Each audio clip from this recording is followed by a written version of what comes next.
अगली खबर के लिए आप सभी दर्शकों को लेकर चलते हैं उत्तर प्रदेश के फर्रुखाबाद जिले में, जहां भारतीय किसान यूनियन टिकैत की अहम बैठक हुई है। खबर को विस्तार से जानेंगे, लेकिन लेंगे एक छोटा सा ब्रेक और ब्रेक के बाद जल्द हाजिर होंगे। हेल्प इंडिया ट्रैवल्स के क्षेत्र में एक अनोखा खोज जो जल्द बनाएगा करोड़पति और दिलाएगा 4 प्रकार के लाभ: referral income, activate income, ride income, auto growth income. तुरंत जुड़ें, सोचेंगे तो पछताएंगे। अधिक जानकारी के लिए कांटेक्ट करें 9795659565। ब्रेक के बाद आप सभी दर्शकों का स्वागत है और आपको बता दें कि फर्रुखाबाद जिले के थाना जहानगंज अंतर्गत ग्राम पतौझा में भारतीय किसान यूनियन द्वारा एक अहम बैठक का आयोजन किया गया, जिसका मुख्य उद्देश्य किसानों की जमीन पर बिना जानकारी पैमाइश करना था, जिसके विरोध में सैकड़ों की संख्या में किसान सड़क किनारे बैठ गए। मितेश कुमार सिन्हा डिस्ट्रिक्ट इंचार्ज हमारे साथ जुड़ रहे हैं, देखें उनकी ये खास रिपोर्ट। हमारे उसके जो हुए हैं हमारा एक कार में चालान भी हुआ और भी आपने बुलाया ये कैसे हो ये बताओ। आइए हम आपको ले चल रहे हैं उत्तर प्रदेश राज्य अंतर्गत फर्रुखाबाद जिले के थाना जहानगंज अंतर्गत पतौझा क्षेत्र, जहां भारतीय किसान यूनियन टिकैत के वरिष्ठ उपाध्यक्ष मंडल वरिष्ठ उपाध्यक्ष जी के द्वारा आज किसानों के हक को लेकर एक प्रमुख बैठक बैठाई गई। जिस बैठक में के पीछे क्या उद्देश्य है हम जानेंगे मिश्रा जी की जुबानी या कहानी। मिश्रा जी, इस प्रकार से आज एक बैठक का आयोजन किया गया, यह बैठक के पीछे क्या उद्देश्य है? आज बैठक का उद्देश्य ये भारतीय किसान यूनियन बहोरा, जो कि इनके लोगों के किसानों के ट्रैक्टर 3 ट्रैक्टर हमारे यहाँ जहानगंज इंस्पेक्टर साहब ने घर से जो अपने खेत जोत कर करके और घर पे खड़े किए थे, 11 बजे खड़े हो गए थे, तो उनको सूचना मिली तो एसओ साहब इंस्पेक्टर साहब वहां जाकर के 3 ट्रैक्टर हमारे किसानों के ला करके यहाँ खड़ी कर लिए। और हमसे फोन पे जब बात हुई तो उन्होंने कहा ट्रैक्टरों पे कोई कार्रवाई नहीं हुई और आप जैसे आएंगे ट्रैक्टर को मैं ढील दूंगा। हमने बहुत बहुत धन्यवाद आपको। लेकिन आज सुबह ये मुझे पता लगा कि वो ट्रैक्टर तीनों सील कर दिए गए, तो हमने ये वायदा किया है कि हम जो ट्रैक्टर 15 ट्रैक्टर साथ लाए हैं वो भी एसओ साहब उनको सील करें और हमको अरेस्ट करके जेल भेजें। सारे किसान जेल ले जाने के तैयार हैं। इस उद्देश्य में हम यहाँ आए थे।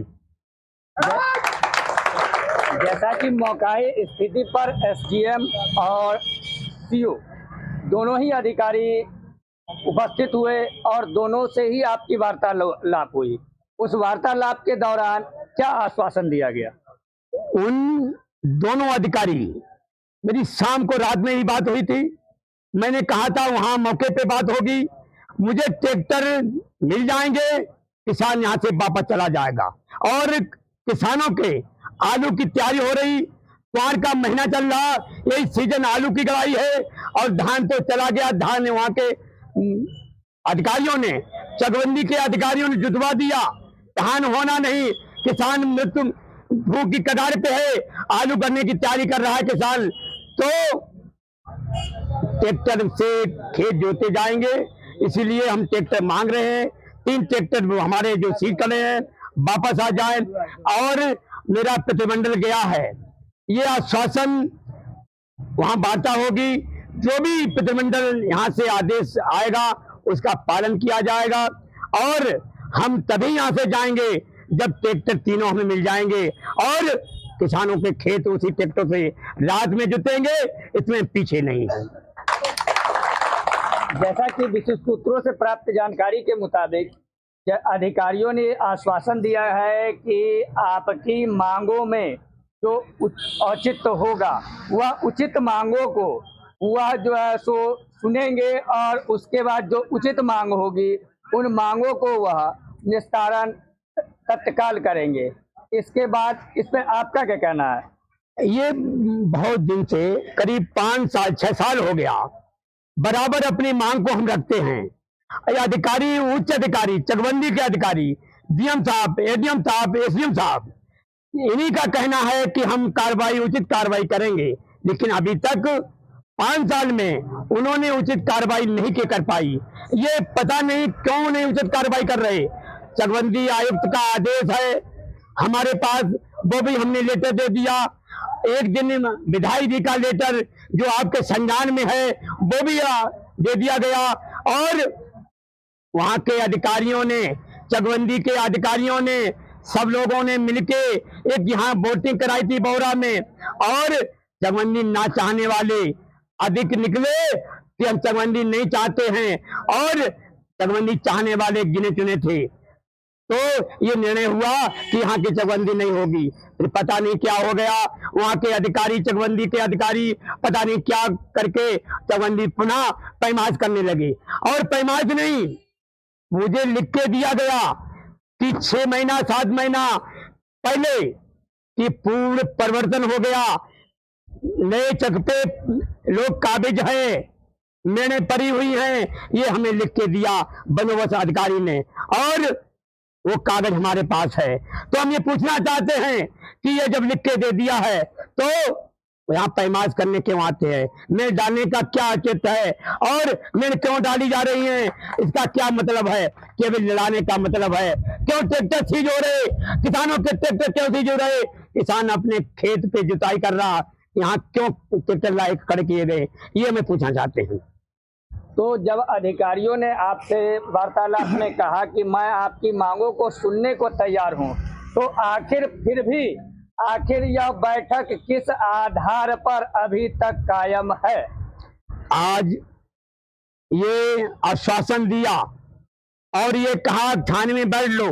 मैंने कहा मैं थाने में नहीं जाऊंगा, मेरे प्रतिमंडल जाए, वार्ता करे।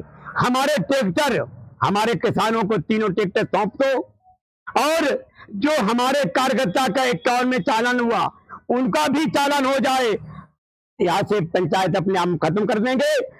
यही मैंने कह दिया उनसे, यही उनसे मैंने एसडीएम साहब कह दिया। आपके पक्ष के कितने व्यक्तियों का 51 में चालान किया गया है जिससे आप असंतुष्ट हैं? अरे कई लोगों को किया गया, लेकिन कल जो ट्रैक्टर पकड़े गए उसमें हमारे अशोक का चालान हुआ, जबकि एक हाथ से लड़ाई नहीं होती, दंगल नहीं होता, दोनों पक्ष आमने सामने हो। जैसे आज हुए थे, हमारे एसओ साहब ने, हमारे इंस्पेक्टर साहब ने उस पार्टी को भी बुला लिया कि आमने सामने हो जाएंगे, दोनों किसान लड़ जाएंगे और दोनों किसानों पे हम कार्रवाई करेंगे। ये इनका मन था कि ये थाना घेरने के लिए आ रहे, ये ट्रैक्टर की लेके आ रहे, इनकी जो आंदोलन है फिलअप हो जाए, ये हमारे इंस्पेक्टर साहब का सोच था। इसको हम